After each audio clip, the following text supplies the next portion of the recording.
खरोखर आज आपल्या इथे जे रेक्टर साहेब आपल्या विद्यार्थ्यांना मार्गदर्शन करण्यासाठी आले, खूप मोलाचं मार्गदर्शन केलं. त्यांचं प्रथम मी स्वागत करते. आणि आमच्या कुणबी समाज संघाकडून जे काही ट्रेनिंग मुलांना दिले, तर मुलांना मी खरंच तुम्हाला सांगू इच्छिते की जे काही आज साहेबांनी आपल्याला लेक्चर दिले त्याचा सखोल विचार करा तुम्ही. प्रत्येक आई वडिलांना वाटत असतं की माझा मुलगा या पोस्टवर जावा, माझी मुलगी या पोस्टवर जावी. प्रत्येक आई वडिलांचं स्वप्न असतं की मुलांनी आपल्या आयुष्यात काहीतरी करावं. खरंच तुम्हाला अगदी मोलाचं मार्गदर्शन साहेबांचं मिळालंय. तुम्ही काहीतरी आयुष्यात बना, काहीतरी करा.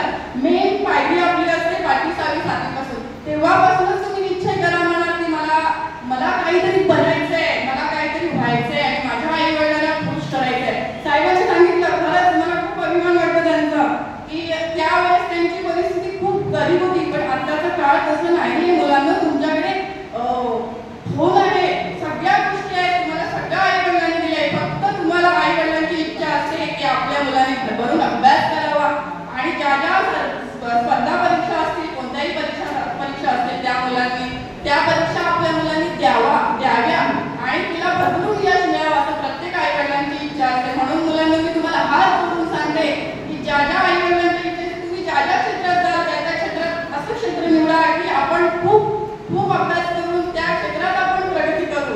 असं एखादं क्षेत्र असतं काहीतरी चुकीचं निवडलं जातं आणि मग तिथे मला जमलं नाही असं नाही झालं, मग पुन्हा माघार घेतली जाते.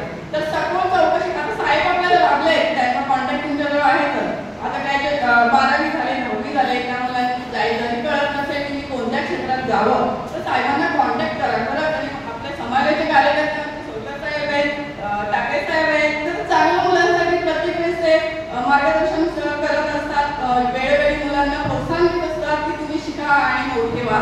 म्हणून माझी कळकळीची विनंती आहे साहेब,